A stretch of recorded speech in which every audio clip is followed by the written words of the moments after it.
नमस्कार दोस्तों, मैं फ़हीम स्वागत करता हूं आप सभी का आपके अपने चैनल JKR न्यूज़ सहारनपुर में। दोस्तों, आज हमारे साथ मौजूद हैं दलित सेना के राष्ट्रीय महासचिव एवं राष्ट्रीय लोक जनशक्ति पार्टी के पश्चिमी उत्तर प्रदेश के प्रभारी श्री दीपक जाटव जी एवं राष्ट्रीय लोक जनशक्ति पार्टी के जिला असद खान जी। आइए बात करते हैं। जी, बहुत बहुत स्वागत है आपका। धन्यवाद जी, दीपक जाटव जी, मेरा सबसे पहला आपका सवाल ये है, जो भीम आर्मी के प्रमुख चंद्रशेखर आज़ाद जी हैं, उन्होंने चौधरी चरण सिंह जी को किसानों का मसीहा बताया है और दलित सेना के आप नेता हैं, तो उसके बारे में आपकी क्या प्रतिक्रिया है? उन्होंने जो बताया है वो भारत रत्न मिला है चौधरी चरण सिंह जी को। केवल उस पर उनकी प्रतिक्रिया है। उन्होंने जो जैसा मैंने देखा, चैनल पे देखा, वो उनकी अपनी राय है। वो किसको बताते हैं भाई मसीहा हैं, लेकिन मेरा मानना है कि जो किसान है वो अपने आप में ही लोगों के लिए एक मसीहा के रूप में काम करता है। किसानों का अगर कोई मसीहा है तो बस फिर तो ऊपर वाला तो हो सकता है, इस धरती पे तो मैं कोई मानता नहीं हूँ। चौधरी चरण सिंह जी किसानों के हितों की लड़ाई लड़ने वाले नेता थे। वो किसान आंदोलन को लीड करने में सक्षम थे। उसके बाद महेंद्र सिंह टिकैत भी हुए, अब उनके राकेश टिकैत जी हैं। तो दोनों चीज़ें अलग अलग हैं। किसानों के लिए संघर्ष करना एक अच्छी बात है, लेकिन किसानों के लिए संघर्ष करने के लिए किसानों का मसीहा कोई आदमी कैसे कहलाएगा? वो कहला भी सकते हैं, लेकिन यदि वो कोई मसीहा कहलाने से पहले ये भी उसको सोचना चाहिए कि मुझे किसी जाति विशेष के कारण किसी को अपमानित नहीं करना चाहिए। अभी तो उनसे 10 साल पहले 77 में जब सरकार बनी थी जनता पार्टी की, तो बाबू जगजीवन राम जी का नाम चला था प्रधानमंत्री बनाए जाने के लिए। ये ध्यान है। तो ये तो आंकड़े हैं, इतिहास है। चौधरी चरण सिंह जी ने ये बात कही थी बाबू जगजीवन राम जी के बारे में, जब प्रधानमंत्री के लिए नाम आया कि पैर की जूती पैर में अच्छी लगती है, उसे सर पे नहीं रखा जा सकता। तो इसलिए उनको भारत रत्न दिया। ये सरकार का फैसला है। मैं इसमें कोई ये नहीं मानता कि मसीहा जैसी बात है। हमारे तो मसीहा बाबा साहब भीमराव अम्बेडकर हैं। उनको भारत रत्न दिए जाने में कितना समय लगा, तब तो सोती रही कांग्रेस सरकार। अगर VP सिंह जी की सरकार ना बनती, रामविलास पासवान जी का प्रयास ना होता, तो बाबा साहब अम्बेडकर को भारत रत्न नहीं मिलने वाला था। कितने सालों के बाद मिला। इस मंजिल को तय करते हुए भी 33-34 साल लग गए बाबा साहब के ना रहने पे। और भारत रत्न दिया चौधरी चरण सिंह को, अच्छी बात है।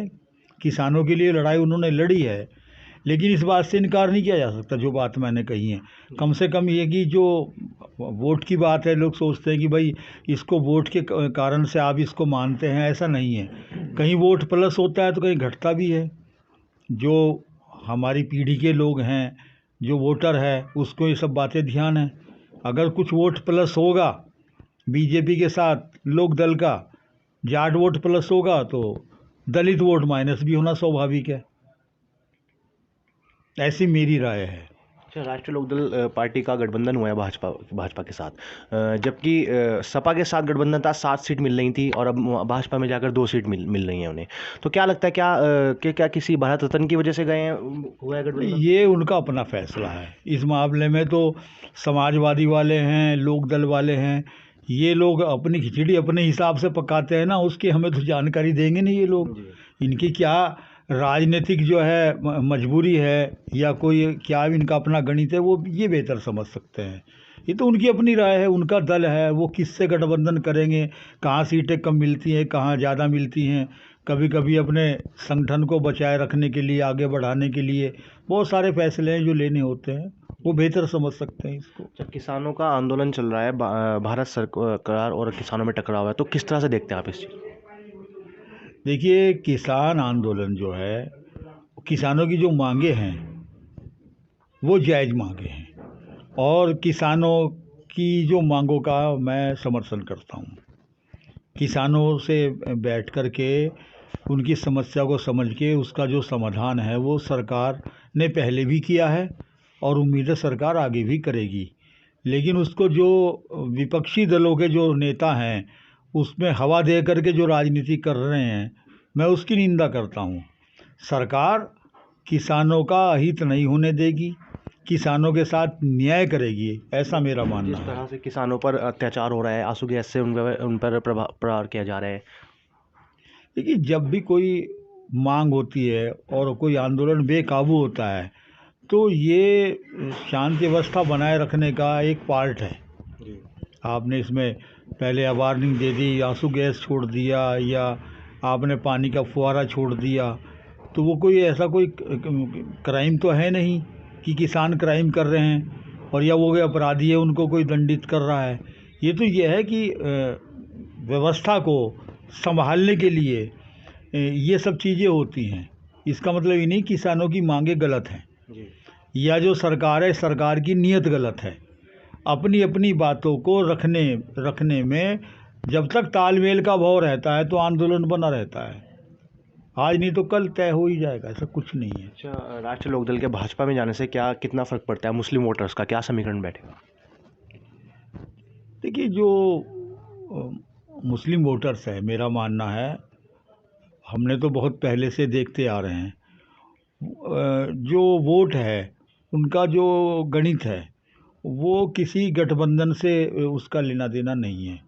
हमने देखा सरकार की जितनी योजनाएं हैं उसका सबसे अधिक लाभ, चाहे वो आयुष्मान कार्ड हो, सरकार ने लागू किया, और या जो चिकित्सालयों में दवाई का व्यवस्था हो, या जैसे हमारे यहाँ सहारनपुर में ODOP की योजना है, 1 डिस्ट्रिक्ट 1 प्रोडक्ट।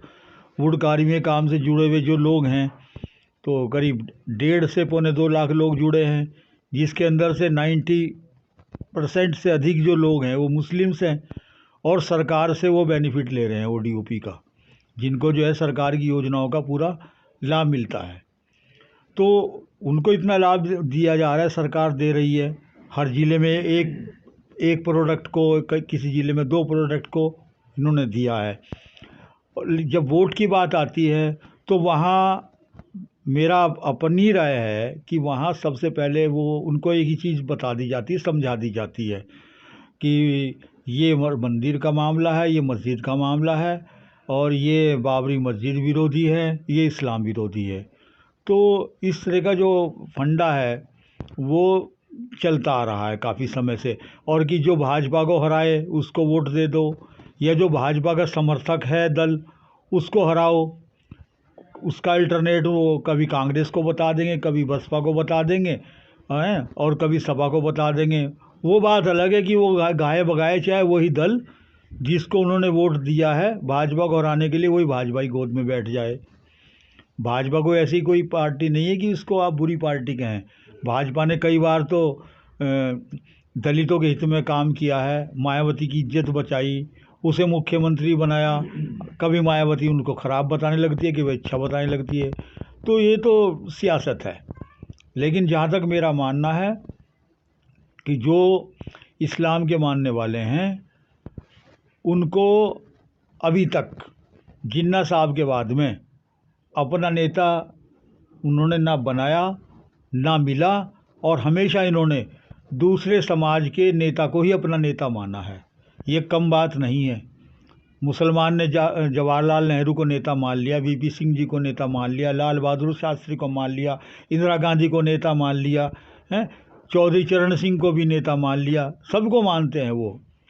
लेकिन कभी मुसलमान ने अपना कोई विकल्प के तौर पे कोई अपना नेता नहीं खड़ा किया।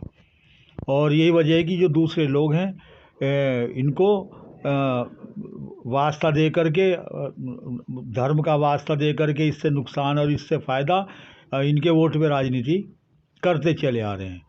बाबा साहब अम्बेडकर तो बंटवारे के भी खिलाफ थे, बंटवारा नहीं होना चाहिए था। ये तो सब जो बीज है ये महात्मा गांधी का बोया हुआ है। ना वो दलितों के हिमायती थे महात्मा गांधी, मुझे इसमें कोई वो नहीं है, और ना ही वो राष्ट्रीय एकता की उन्होंने बात की। बाबा साहब अम्बेडकर थे, वो राष्ट्र हित की बात करते थे। उन्होंने भी तो अछूती-स्थान की मांग की थी कि हमें अलग से हम अपना देश चाहते हैं। तो इस तरह की जो चीज़ें हैं वो जब तक नहीं होगी, जब तक आपका अपना नेतृत्व नहीं होगा, तब तक आप दूसरों के कहने में और कठपुतली बन के अपने वोट का मिसयूज़ करते रहो। दलित ने भी तो अपने अपने नेता बनाए हैं।